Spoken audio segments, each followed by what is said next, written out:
Assalamualaikum warahmatullahi wabarakatuh. Sebelumnya kami dari kelompok 5 akan mempresentasikan tentang materi PBL kami melalui PPT. Sebelumnya perkenalkan nama saya Reza Curiananta. Saya Razan Muhammad Ihsan. Jadi kita langsung ke materinya. Jaringan Key Station dan gerai monobrand. Selanjutnya ada PT Sona Topaz Tourism Industri Tbk. PT Sona Topaz Tourism Industri Tbk didirikan pada tahun 1978 dan bergerak di bidang jasa pariwisata.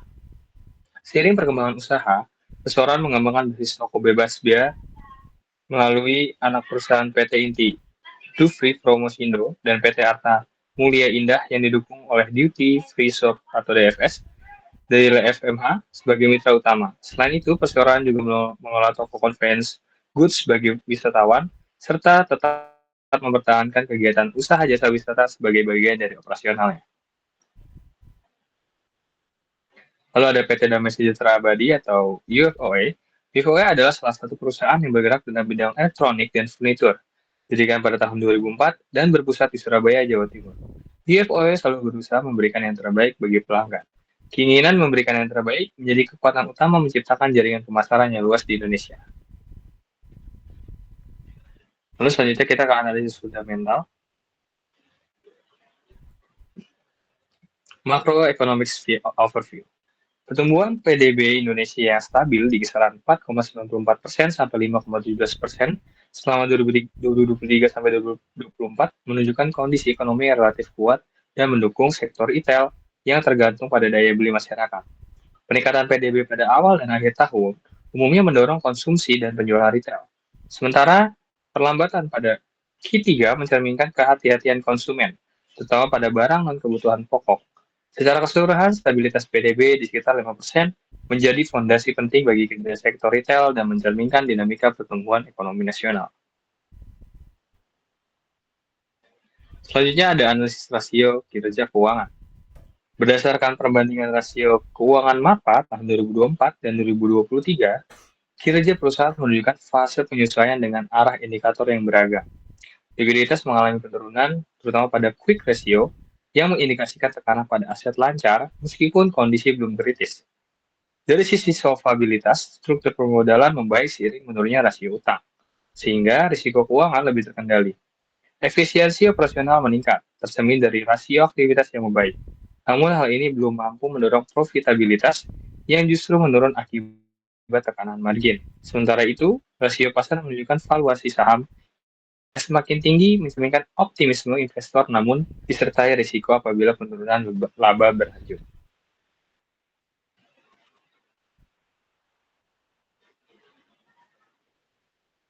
Bagian hujan. Dan selanjutnya ada analisis rasio kinerja keuangan pada PT Sona.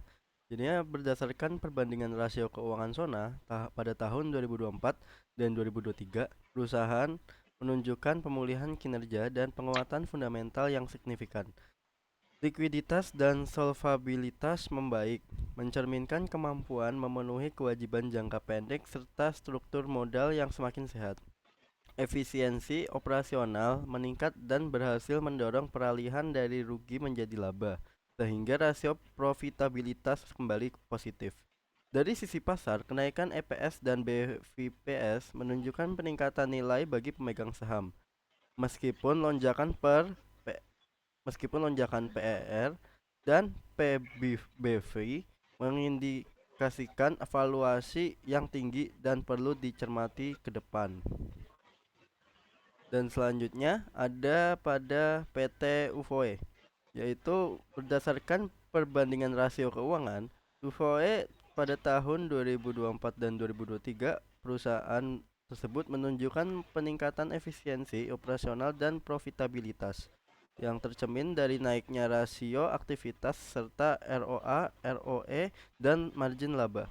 Namun, penurunan rasio likuiditas mengindikasikan tekanan kemampuan memenuhi kewajiban jangka pendek.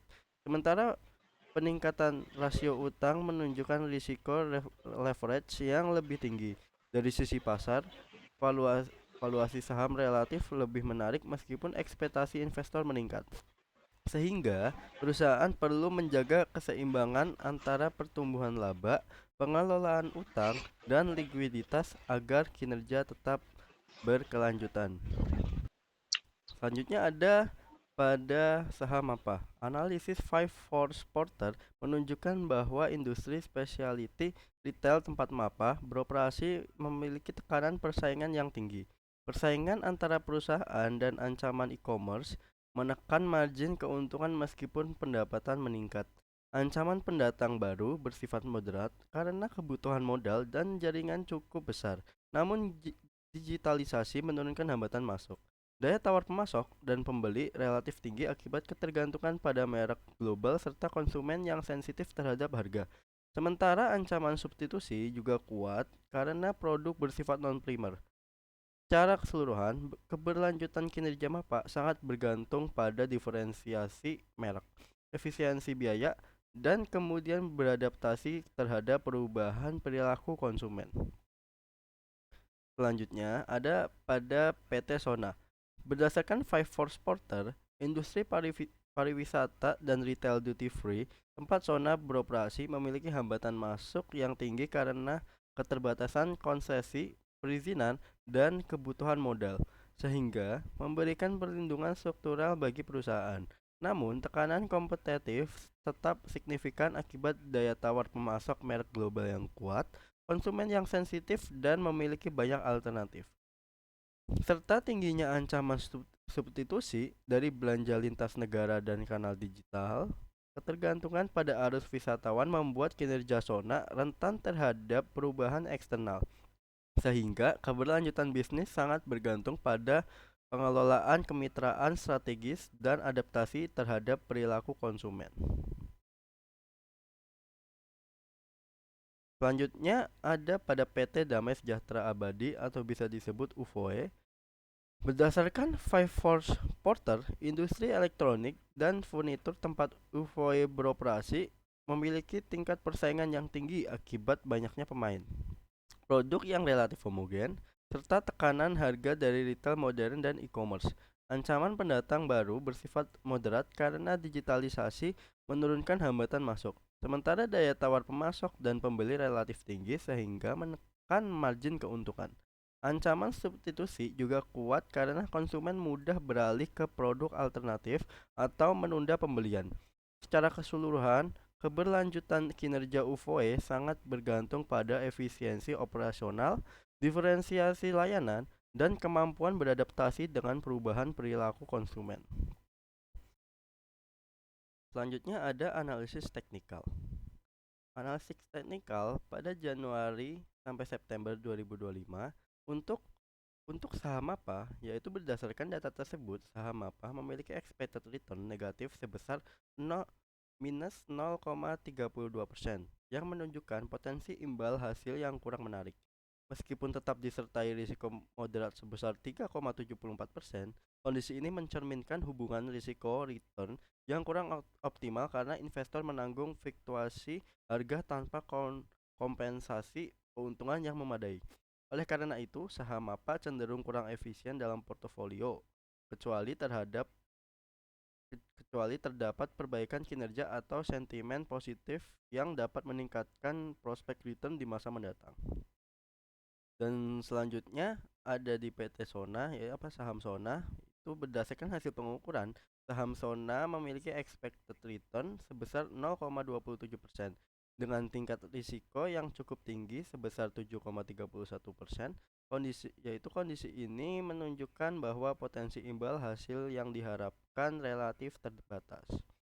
Sementara investor tetap harus menanggung volatilitas yang harganya yang besar. Hubungan risiko return tersebut kurang seimbang, sehingga saham Sona kurang menarik bagi investor konservatif. Namun, masih dapat dipertimbangkan oleh investor dengan toleransi risiko tinggi yang meyakini prospek pemulihan sektor pariwisata dan peningkatan kinerja perusahaan di masa depan. Selanjutnya ada pada saham UFOE, yaitu berdasarkan hasil perhitungan saham UFOE memiliki expected return yang sangat rendah sebesar 0,03% dengan tingkat risiko relatif kecil sebesar 2,94%. Jadinya kondisi ini menunjukkan bahwa saham UVOE cenderung stabil, namun hanya menawarkan potensi imbal hasil yang terbatas. Profil risiko return tersebut mencerminkan karakter defensif, sehingga lebih sesuai bagi investor dengan toleransi risiko rendah atau sebagai instrumen penyeimbang dalam portofolio. Dibandingkan dengan sebagai sumber utama pertumbuhan return. Dan selanjutnya ada PT MAP Aktif Adi Perkasa Tbk, yaitu bisa disebut dengan saham MAPA. Jadi berikut ini adalah pergerakan saham MAPA pada periode Januari sampai September di 2025. Itu ini menunjukkan volatilitas yang tinggi dengan tren menurun pada paruh pertama tahun, yang dimana harganya itu turun tajam dari level di atas 1050 rupiah hingga mencapai titik terendah sekitar 505 rupiah. Jadi pada April, akibat tekanan jual dan sentimen negatif sektor retail memasuki kuartal kedua. Jadinya sahamnya itu sempat mengalami rebound hingga area 775 rupiah. Itu didorong oleh kinerja keuangan yang membaik dan sentimen dividen. Namun pemulihan tersebut tidak berlanjut. Pada Agustus sampai September, harga kembali melemah dan bergerak sideways di kisaran bawah akibat aksi profit taking dan minimnya katalis baru. Jadi secara keseluruhannya itu pergerakan MAPA itu mencerminkan fase koreksi dan konsolidasi pasar di tengah penyesuaian ekspektasi ekonomi. Dan selanjutnya ada saham Sona. Ini pergerakan saham Sona itu pada periode Januari sampai September 2025 itu menunjukkan volatilitas tinggi, namun disertai pemilihan yang didukung oleh perbaikan fundamental. Harga sempat tertekan pada awal tahun dan bergerak fluktuatif dalam kanal menurun, sebelum menunjukkan penguatan seiring peningkatan laba bersih pada kuartal 1 dan 2 pada tahun 2025. Hingga akhir September, saham Sona ditutup di level 4.360 rupiah atau naik sekitar 7,39% dari awal tahun, didorong oleh pemulihan sektor pariwisata dan pertumbuhan retail duty free secara keseluruhan.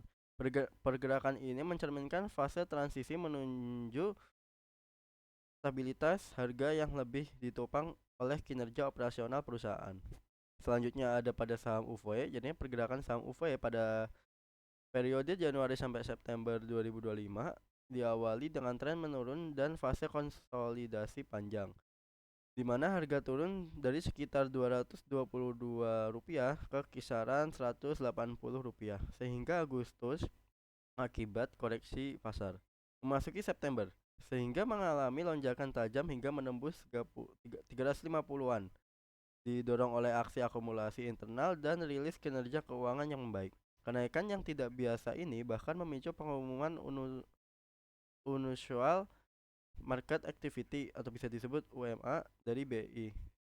Secara keseluruhan, pergerakan UVOE mencerminkan fase transisi dari pelemahan menuju rebound yang kuat seiring peningkatan efisiensi dan profitabilitas perusahaan. Jadinya kesimpulannya adalah dalam pengambilan keputusan investasi, pendekatan top down digunakan untuk menganalisis kondisi ekonomi makro, industri, hingga kinerja perusahaan secara bertahap.